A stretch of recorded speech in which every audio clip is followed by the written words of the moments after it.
All right, we are live. Tour Championship, joined by my good friend Steve Hennessy of Golf Digest.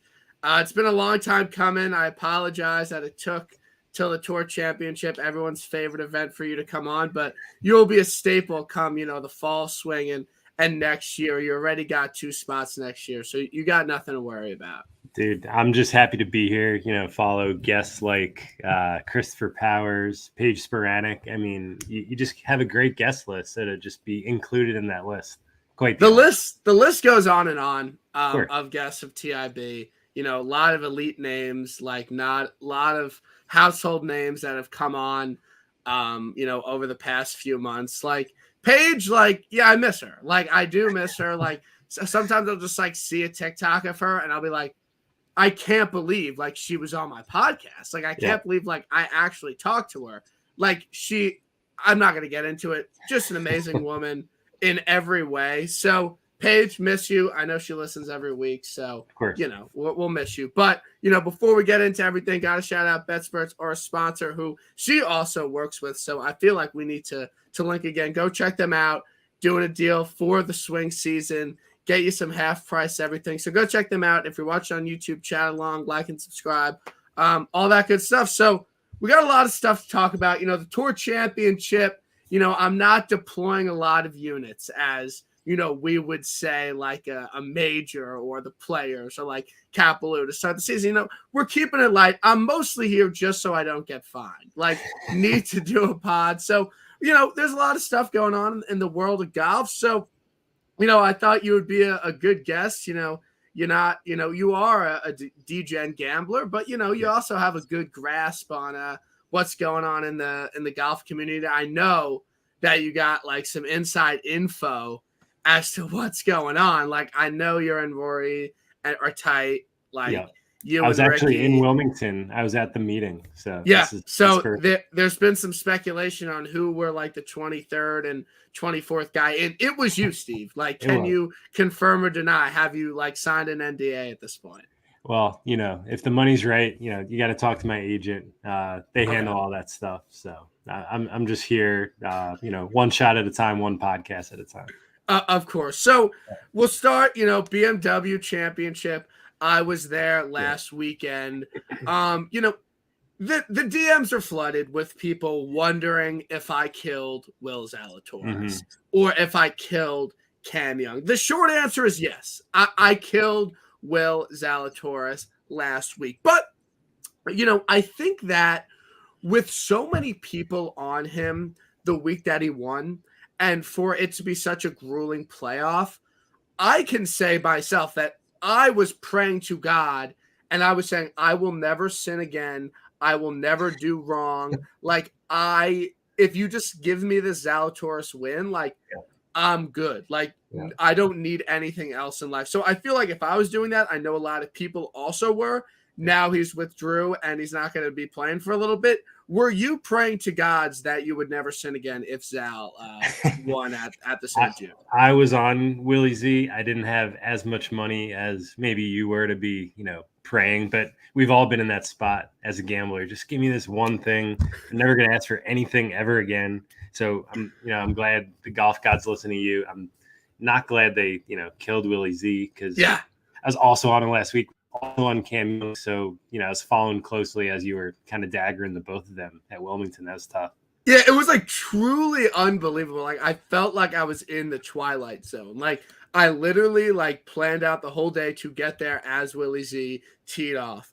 See him walk to 2 green, makes a nice gutsy par onto him. All right, we're vibing. Par 5 up next, drive into the left rough. Obviously, he didn't hit it in the fairway. It's Willie Z. We're accustomed to this. He's probably 250 out, long iron out of the rough, just rips it up there. I'm right there, looking at it. I'm okay. Makes birdie. I'm all right, we are vibing right now. Yeah. We're on 4T, and I'm positioned where the camera would be, looking at him parallel. And Adam's no, come from behind. This is a great view. I'm sick, dope. Take a few pics. He swings.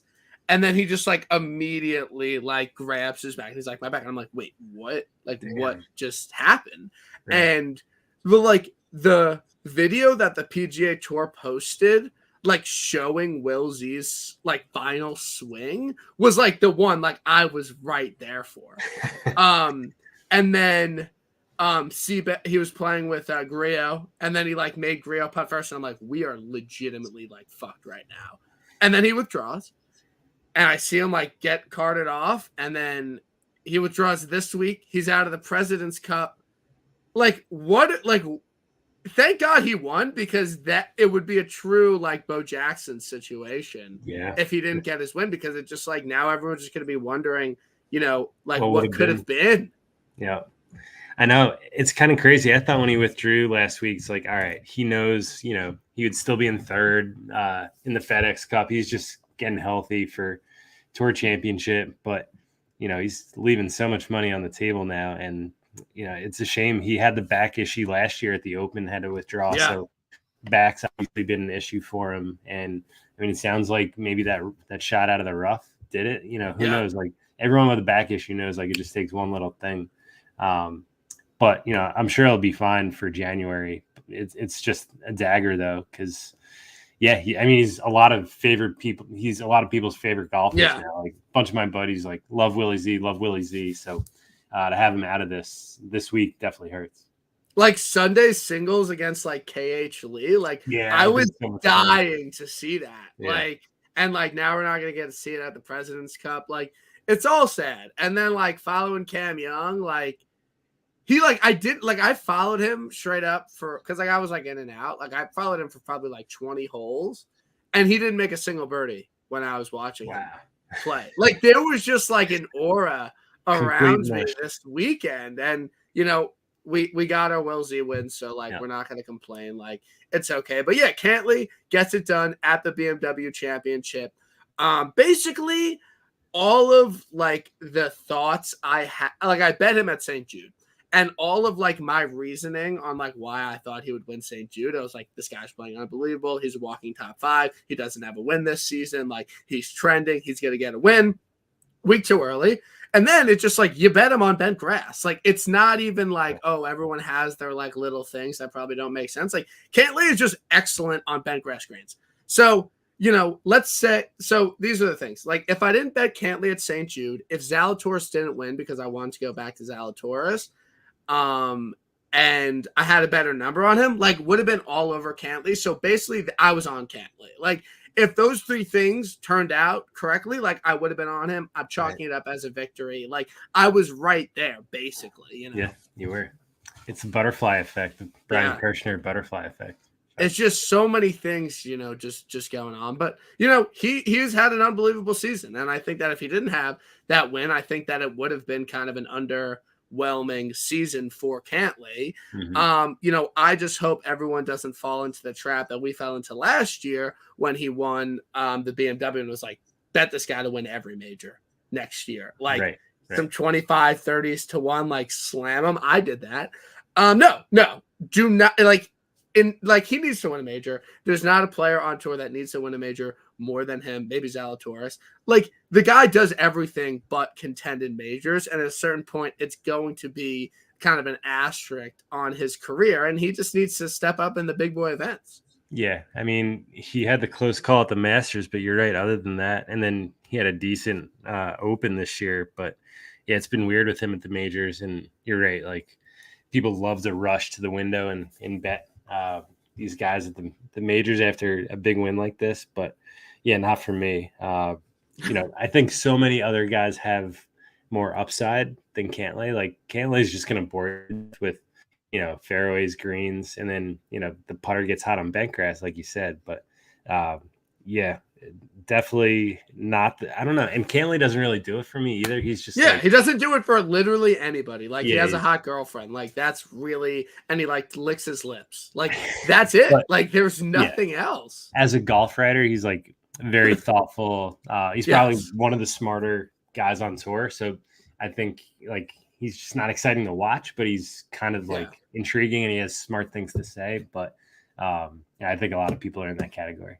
Yeah, but like I will say, like I like, you know, I go to tournaments a lot, and like there's a lot of golfers that like won't even react to anybody. Like he gives the time of day to the fans. Like he's very like give a little head nod, like he'll vibe with the crowd, which I like. I think that's important. Xander, on the other hand, really has no wherewithal with the crowd. It's kind of annoying to me. I would like him to be a little more lively, but it's fine. We'll be able to work through it. But there's been a lot of important meetings in Delaware, big vacation spot. So there was another important meeting that happened in Delaware with top 20 PGA Tour players about the future of the PGA Tour. And, again, no one knows exactly, No Lang Up did a big report on it. I know you guys have some hashtag beef, like no, like my bad.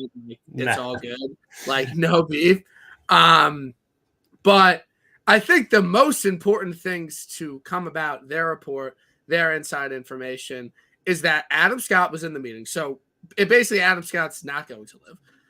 Joaquin Neiman was in that meeting. Another person heavily rumored to go to live is now most likely not going to go to live if he was in that meeting, and all reporting.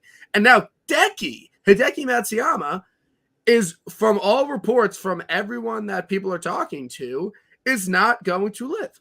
So these were the three guys that I think everyone was expecting to go to live. I think they were the guys that people were in their mind when they were thinking about the future of live. They saw those three guys in it. And when they were like, oh, the PGA Tour is losing everyone, they were losing those three people. If those three people stay, like obviously Cam Smith is a big loss, but that is such a massive win for the PGA Tour if they can retain those three guys, because in my opinion, I don't see anyone going to live in a year or two from now. The time to join live, the need for them to get elite players right now for their second season is at an all-time high. And if they're not going to get those three, it is such an unbelievably massive win for the PGA Tour. Yeah. A lot to unpack there. First of all, not too much beef with no laying up. I mean, I saw you, vibing with those guys in Wilmington, and maybe Tron, he and I have had history, but big fans of no laying up, and they obviously had the report, the most accurate stuff with this. So, but the one thing I think is, even though Hideki may have been in the meeting and Scott was in the meeting, I don't know that means that they're not going to live. I mean, if Hideki gets anywhere close to what's being rumored to be the money that's being offered to him, because he was there, I think, there's nothing like he signed like, I'm part of this group of 22. Maybe if anything, it's like a bargaining chip now to Norman, like, hey, like I'm as close as I've been to, being back with the PGA Tour, like you're going to have to give me a little more money. And guess what? Like, it's an endless wallet that Liv has. So maybe Hideki's just kind of playing that angle a little bit, and he wanted to hear what the PGA Tour had to say. If anything, it's clear he hadn't made up his mind yet. Yeah. Same with Adam Scott. But it's kind of interesting because there's been this reported Australian team. So like, what's going on there?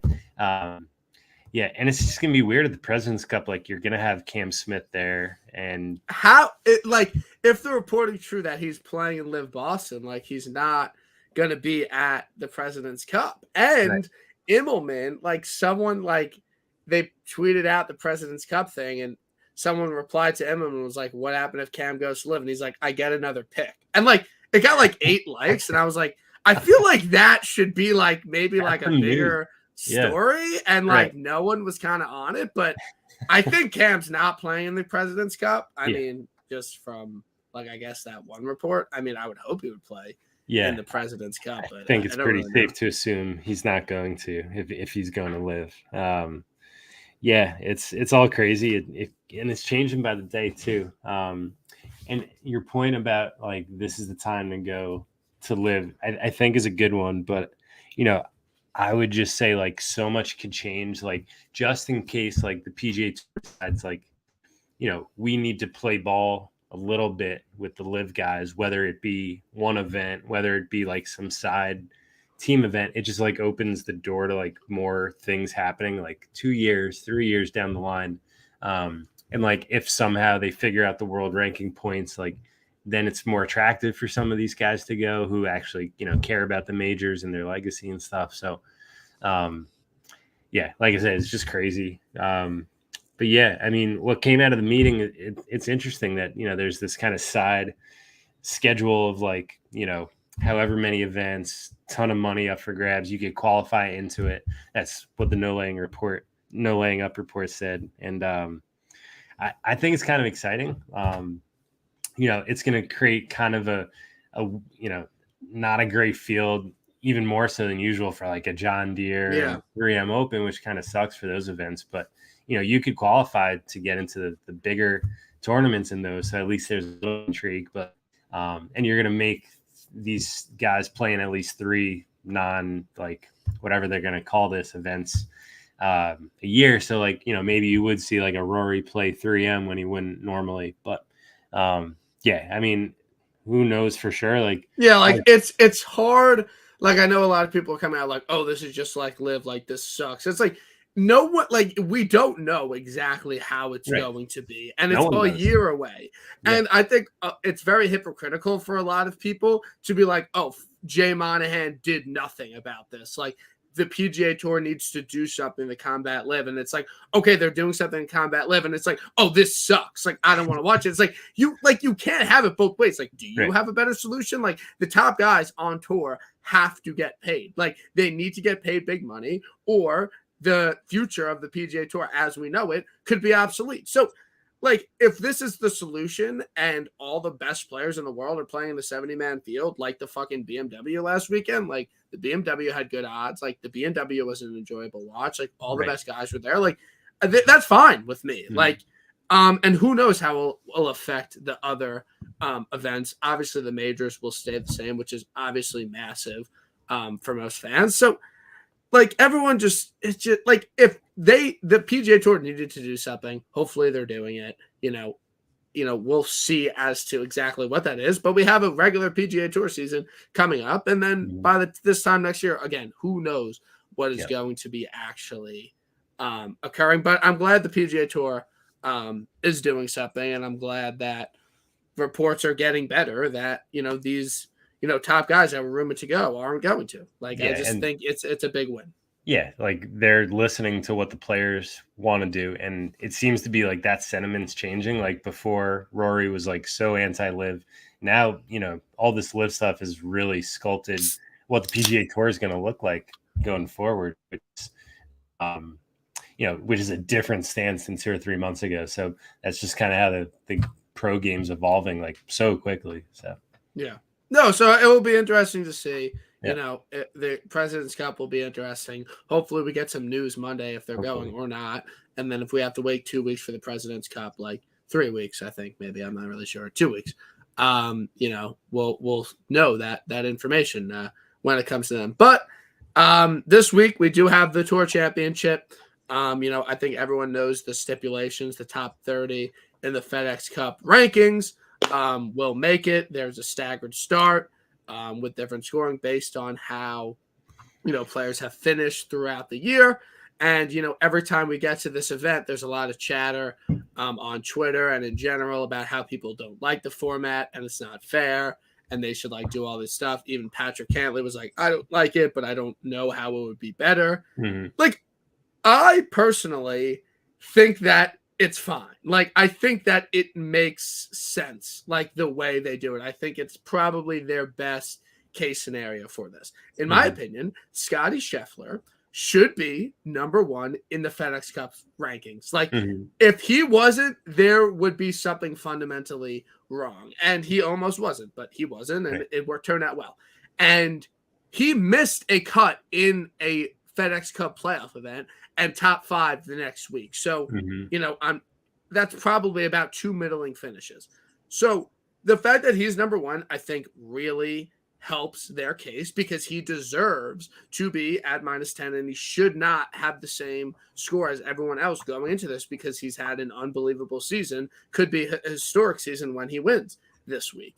And then second place, you have Patrick Hanley, who had a great season. He had a win. He had a win in the PGA in the playoffs, which, again, it has to be more points. Like, there just has to be more points. He had a bunch of top 10s. He's in second. Like, there's really not anyone when you look at this leaderboard where you're like, they are so out of place other than Sepp Straka. And my pushback on Sepp Straka would be the guy won a PGA Tour event. That's more than like Colin Morikawa, Sahith Theegala, Cameron Young, Will Z, like a week. Like that's more than a lot of people can say. And he had a second place finish at a FedEx Cup event. Like it has to mean something. He's not in second place. Like I don't think it's that bad the way it is. And that's kind of my whole take on it. I'm wondering yours and if you think it's fair. Yeah, I mostly agree. It works. It's easy to understand when you're watching it. Like if the casual fan turns it on, it's like, oh, this guy is winning, like how he got there, whatever. Like the math's taken out of it. The one guy and the situation that kind of bothers me this year is Scott Stallings, who's had a great kind of last couple months, but he's tied with two guys who won majors this year, Justin Thomas and Matt Fitzpatrick. It's just like there's got to be a way to kind of value the majors more. And he's had a really consistent year. He's had 10 top 10s in like his last 15 events. It's like real consistent, almost won the PGA, did win the US Open. It's like, and he's tied with Scott Stallings. I know Scott Stallings almost won last week. And you're right. Like the playoff, like it's sports. The playoffs have to matter. That just kind of like sticks out to me as kind of glaring. I don't know. Today, I think someone proposed to Rory, like, what if it was some sort of match play event? And like, I don't think the tour would go for that, like just in like a tournament in itself that was match play, but it'd be cool if it was some sort of like hybrid, kind of like the USAM, where it's like stroke play for the first, 2 days of it. And then you whittle it down to like 8 guys or 16 guys. And then, they're playing for massive amount of money over the weekend. And, the winner would be playing for the difference of like $14 million. I mean, that would be electric. Yeah. That's like what the match is, but like, actual PGA Tour event with so much on. So, obviously if these guys think that it's not perfect, it's not. And like, we all know that it definitely works as is, and it's better than the old system, but the match play thing would be pretty cool. I think that'd be pretty electric. No, I agree. I think the match play thing would be electric. Like there is nothing more than I would want to see Patrick Hanley and Scotty Scheffler play an 18-hole match. Like that would be fucking epic. In my opinion, they're the two best American match play players. Like not even a question. So, but again, should Scotty Scheffler's historic season come down to an 18-hole match? Like I don't know. That's kind of like a tough call there. And I think the main thing that a lot of people are talking about is that majors just should have more FedEx Cup points. Like, I'm fine with that. Like, I think that kind of solves the problem of JT and Fitz, who it's not like they had a fucking fill season. Like, they had great seasons. They just won one major, but they didn't have any good finishes Fitz finished top 5. Yeah, he's like 5th at St. Jude. So, so I think that's a val. I think, you push up the majors, 300 more points or so.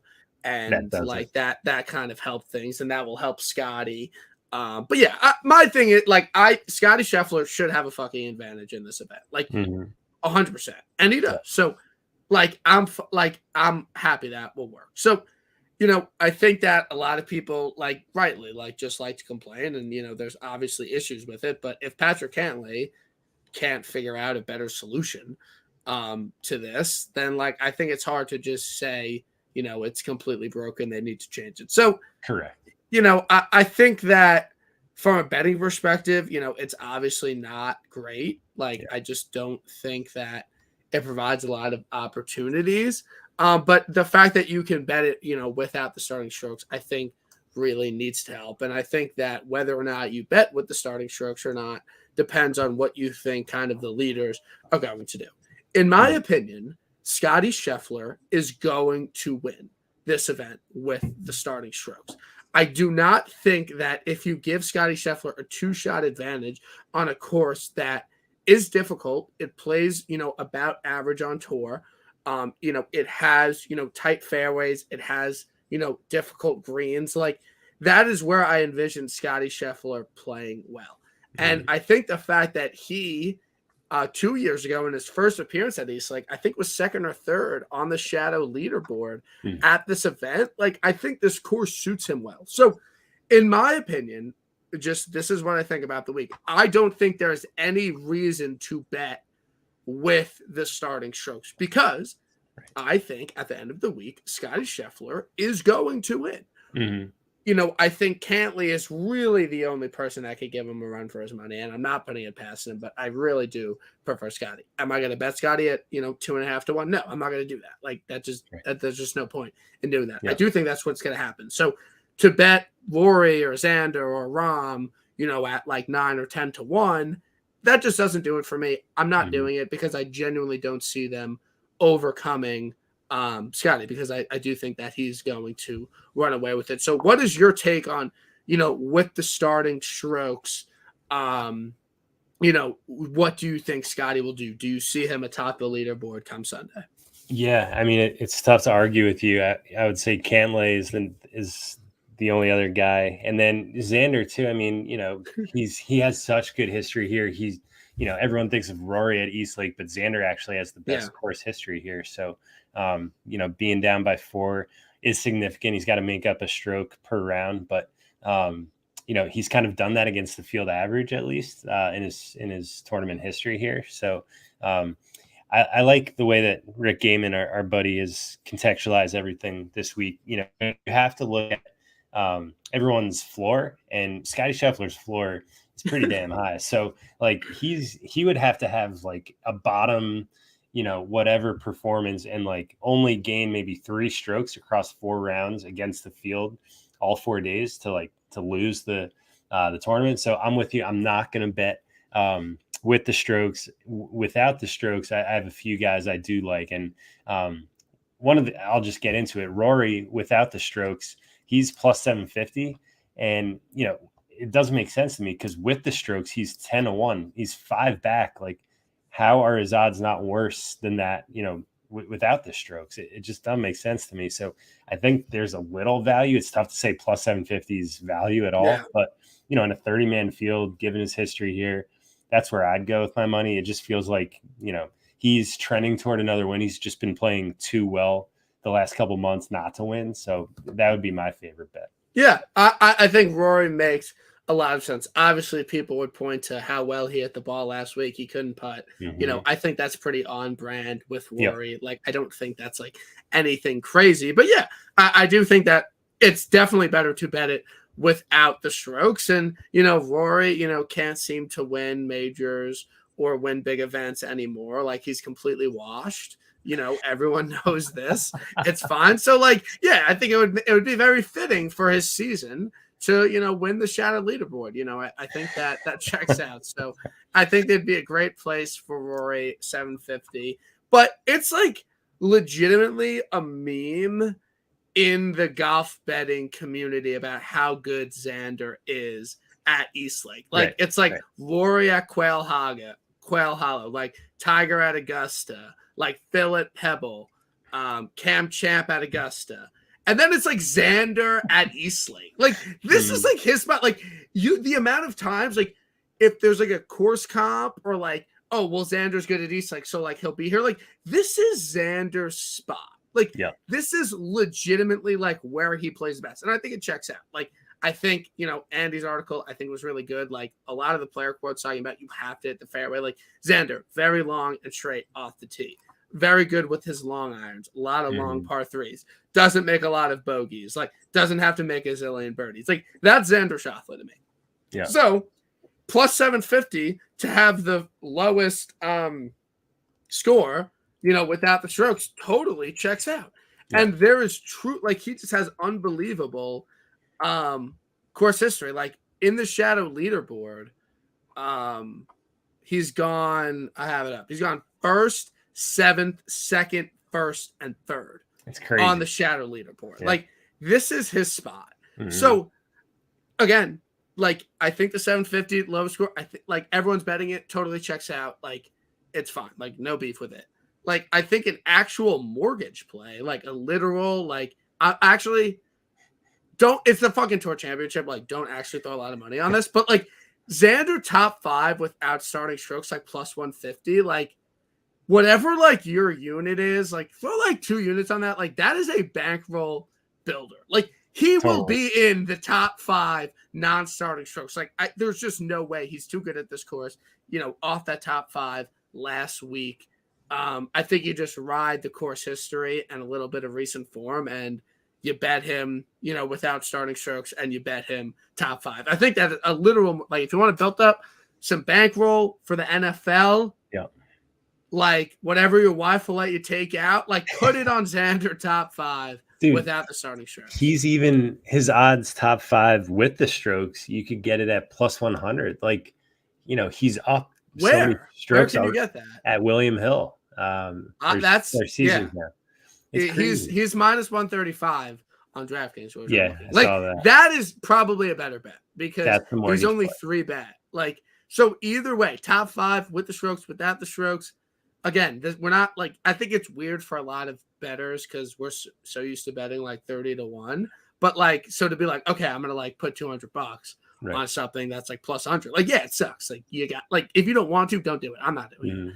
But I do think that's like, you just have to kind of ride that trend. Like, I just don't really see a world in which he's not atop, the leaderboard. Like, I just think that there's too much course history there for him not to play well. So yeah, I think Xander is a clear play at the top. I don't even know if I'm like putting out like an official card or something like that. Like, I'm not. How many bets like can you actually make? CP and I said that on the pod. Like, if anyone says they're making more than 3 bets this week, cancel your Twitter account. Yeah, it's tough. But, kind of moving down the board now, like some real odds and stuff. Like, my favorite kind of like mid-tier play as to someone like I like to win without the starting strokes. Like, we saw Kevin Na here last year,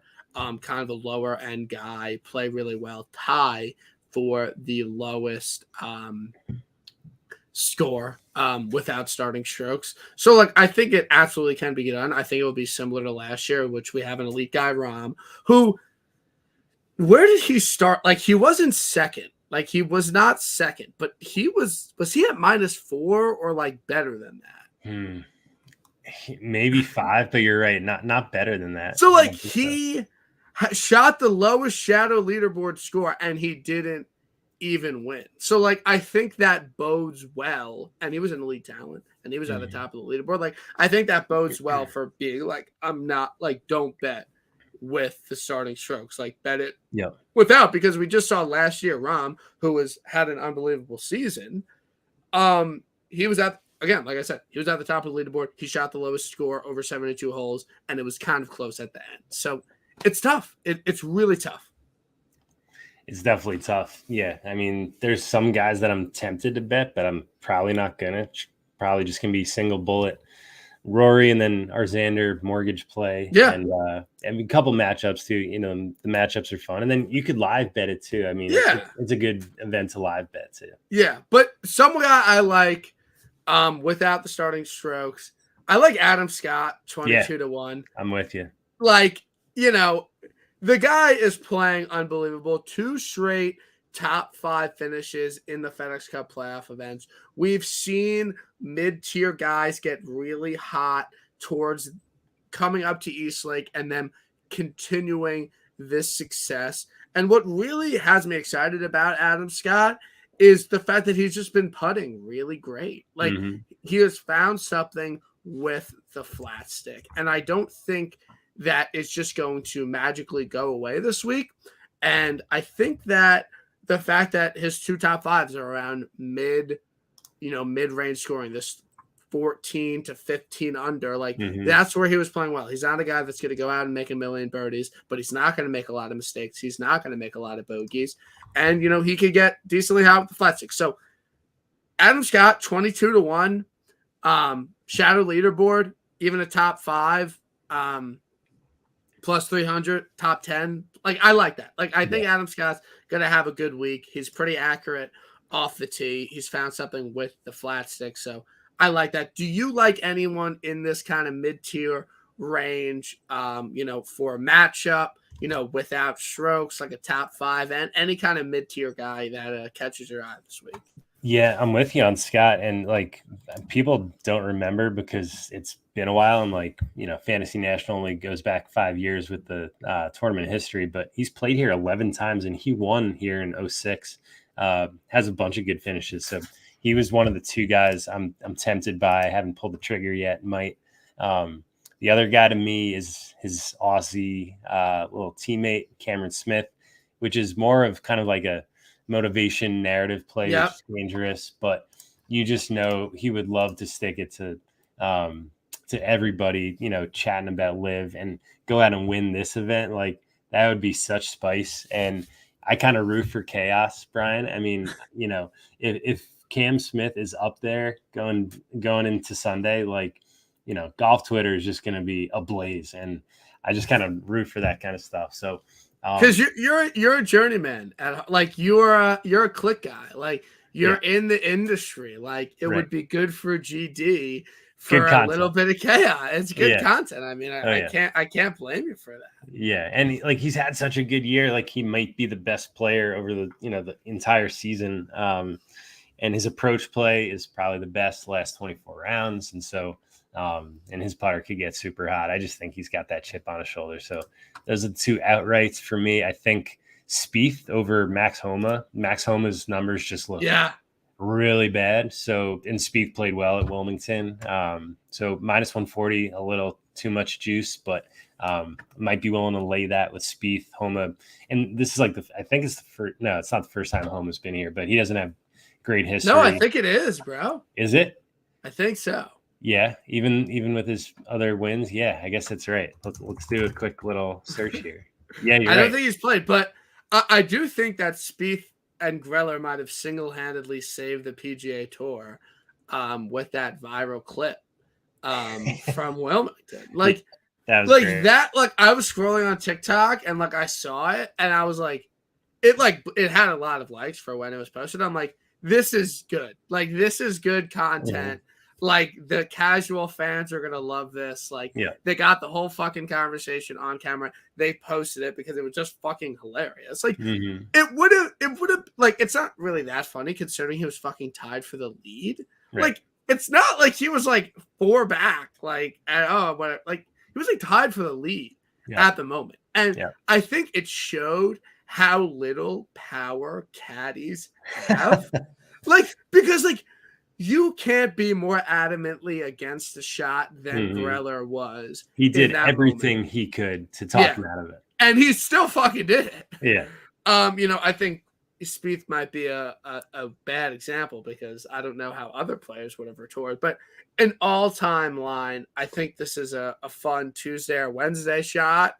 But right now, like it was just great. Okay. Like you couldn't have scripted it any better. I think Spieth single-handedly has saved the PGA Tour with that talk. But Homa's not been great, and he kind of fell off last year at this time, won out and won the Fortnite. So just keep your eye on that because I kind of fell into that trap last year. Like Poa, eye emoji, like he could be back, starting.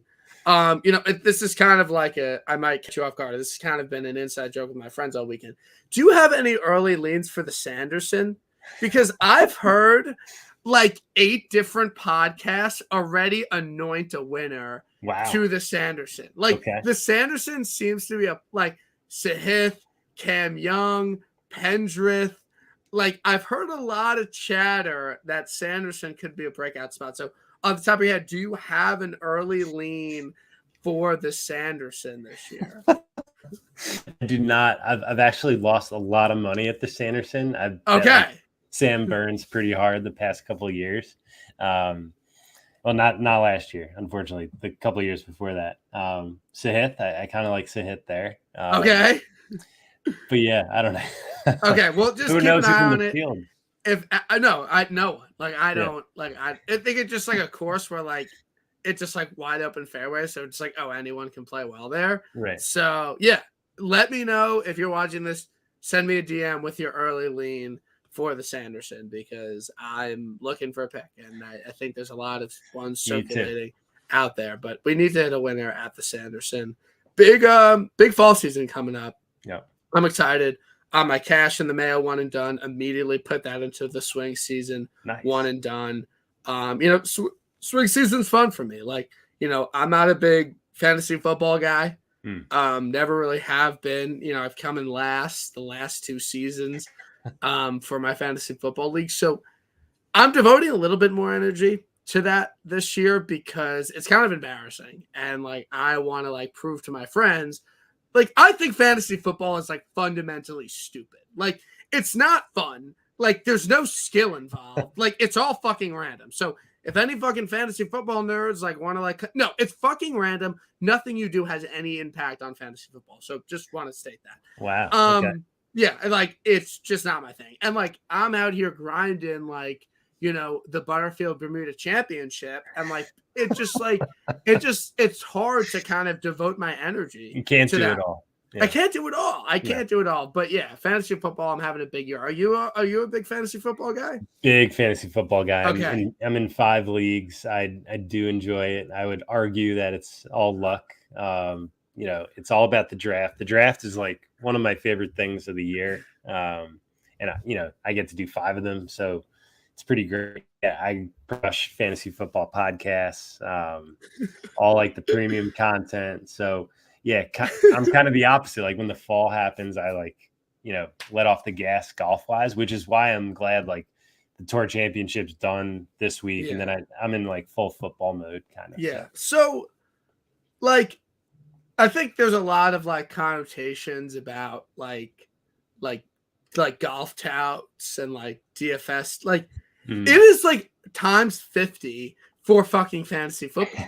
And like, I fall into it because like I'll like be like perusing on YouTube. I'll be like, oh, like top 5 sleepers, like you should draft. Like it's easy content for like everyone to watch. So like I understand it, but there is so much fantasy football content out there, and I'm such a novice that I'm like, oh yeah, fuck it. Like I'm already. I had the first pick because I was last year. Oh, nice. Like I'm already. Like I was like I drafted CMC last year and like he fucked me, but I've heard like fantasy football touts like they're like. CMC's the pick. You gotta go. Yeah. Done. Like done. I'm drafting CMC first overall. Like I don't care. Like especially if it's a like PPR or half point PPR, you have to. Like I'm not fucking like I don't care if I come in last. Like I'm trying to win the league. Yeah, and you can win your league. The word in fantasy football, upside. Like that is the buzzword. It's just like I just don't think he has the upside. Like everything in fantasy football is just like upside. It's like grass types or like strokes gained approach like for the PGA Tour. But yeah, we're having a big season. Like I'm not fucking coming in last, and like there's no even punishment for my league for coming in last. Oh, you're lucky. Like I could have been like boned. Oh yeah, the last few years. But yeah, we're turning it around. But yeah, end of the season pod. Like I want to see my thoughts about fantasy football because. People love it, and it's just not really my vibe. But things are going to change for me this year, and I'm excited for it. I'm looking forward to it. I feel like you kind of have to be a big time grinder to really like fantasy football. Like I'm someone who like loves like a Texas Hold'em tournament, like playing for 5 or 6 hours. It's kind of like the same vibe. You have to like really be in it for the long haul, like crush like hours and hours of fantasy football content to like really get your strategy. Depending on where you're drafting, it's kind of like the same thing. You have to have a lot of patience, and my wife might disagree, but I actually do have some patience. So. Yeah, no, I mean, we know you do, and I appreciate taking. I have to deal with CP all the time. Yeah, so I mean, you didn't catch the invite to him and Raps golf? Oh, I was there actually. Yeah, I was there. Oh, yeah, just a nice GD vibe. Yeah, I mean, I didn't start 2 under through 2, so I didn't make that tweet. Okay. I guess. So who won? What were the strokes? Man, so it was Danny Rappaport and me versus CP and Danny's buddy, and CP shot 79, made a great up and down on the last hole at Quaker Ridge to shoot 79. Played insane, made 4 birdies, which he's made 5 birdies in one round. That was his best. But yeah, we got boat race. We lost the match on like the 13th hole. They were like 6 under through 8 gross with their best ball. It was insane. It's like tough. Yeah, Dan made 3 birdies, shot a 75, and like we never had a chance. I also didn't play too well, but that's fine. You live and you learn. Like you just kind of like move forward in these scenarios. New York golf though is that CP is like, oh, New Jersey golf, whatever. I mean, Is Quaker Ridge in New York? Yeah, Westchester. It's right across. That's not your club, right? What's that? That's not your club, right? No, Dan's a member there, so he had us out. But it's the 13th best course in New York, and it's like it's in the top 30 of a competing magazine's ranking. I mean, that's how good New York golf is, and New Jersey golf's better. It's just laughing. Yeah, I mean, I'm gonna figure that out at Somerset. Like, yes. Well, if I'm like, yeah, if Somerset's like kind of a vibe, then like I'm down. And I think you will. I think that we might be linking up with CP after the round, like meet his wife, because I think he lives close. He lives right there. Yeah. Oh, yeah. So we're linking up. So I'll invite you if you want. I'm gonna cook dinner at the Powers house. We're just gonna chill. But yeah, it should be a vibey time. You know, I'm excited for it. I'm looking forward to it. You know, gonna wear my Friars Head shirt, like act like I'm a real country club guy. That's right. You gotta fake it till you make it. Yeah, like people are like, oh, like I'm wearing it. People are like, oh, you play. I'm like, dude, it was insane. Like I've just lied to everybody. I was like, yeah, I'm like, I know, member. Like I'm out there, all the time. So one last pick for Eastlake, Aaron Wise. Like bet him anyway, outright, no starting strokes, top 10, DFS lineups. Absolutely love Aaron Wise this week.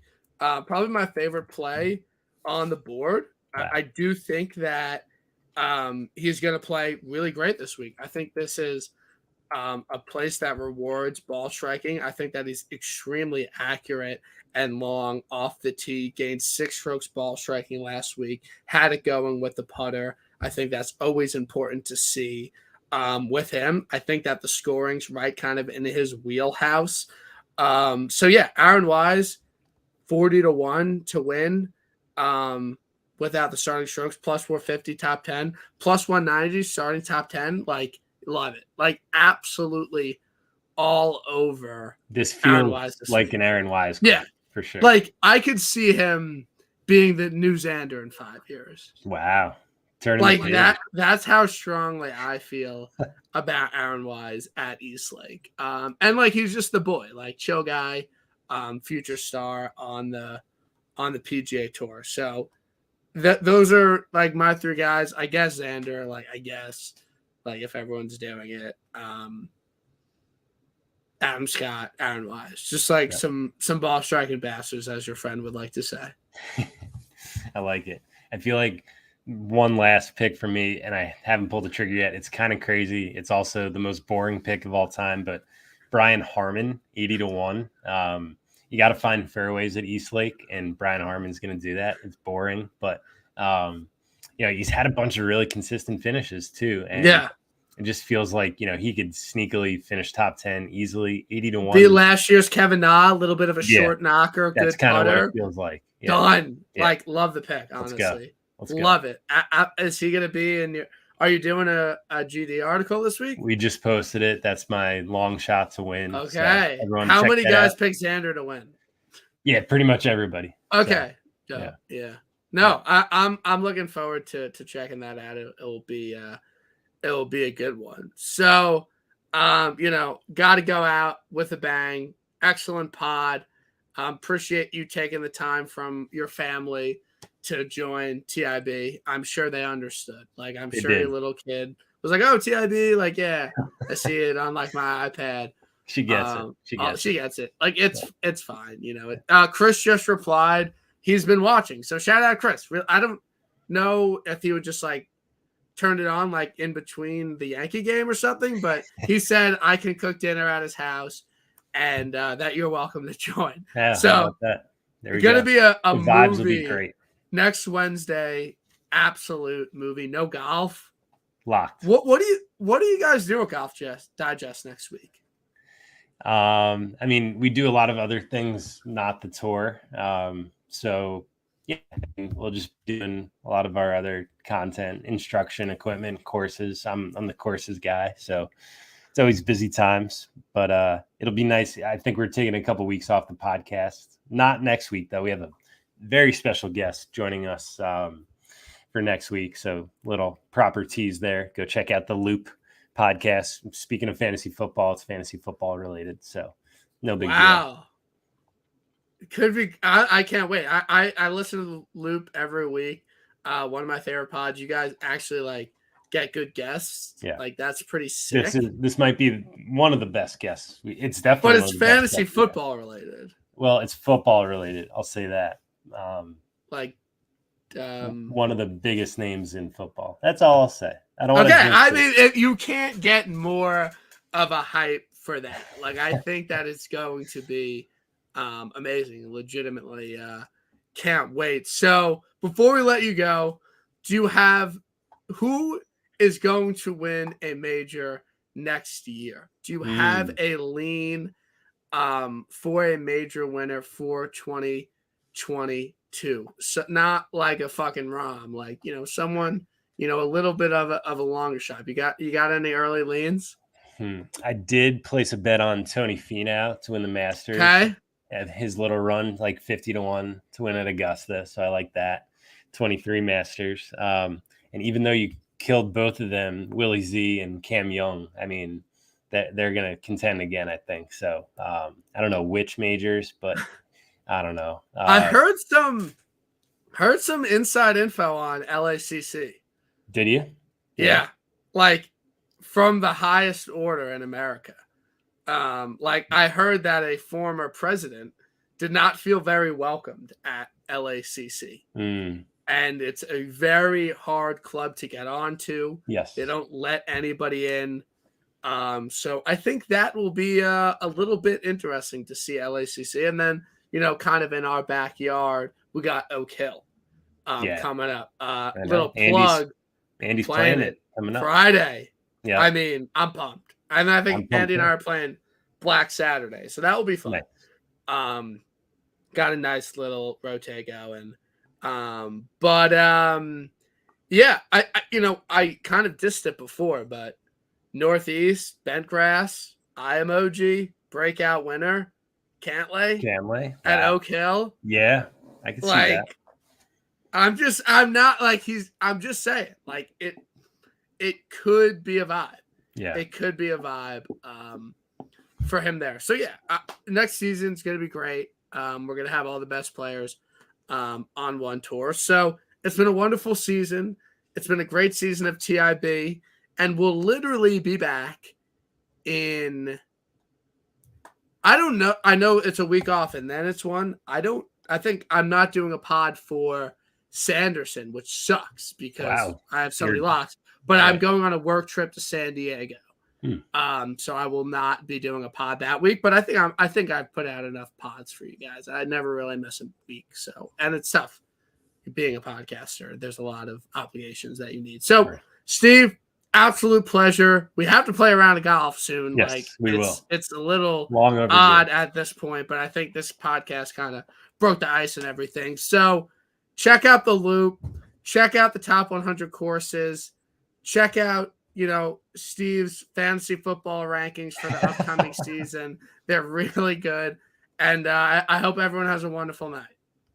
Thanks, Kirsty.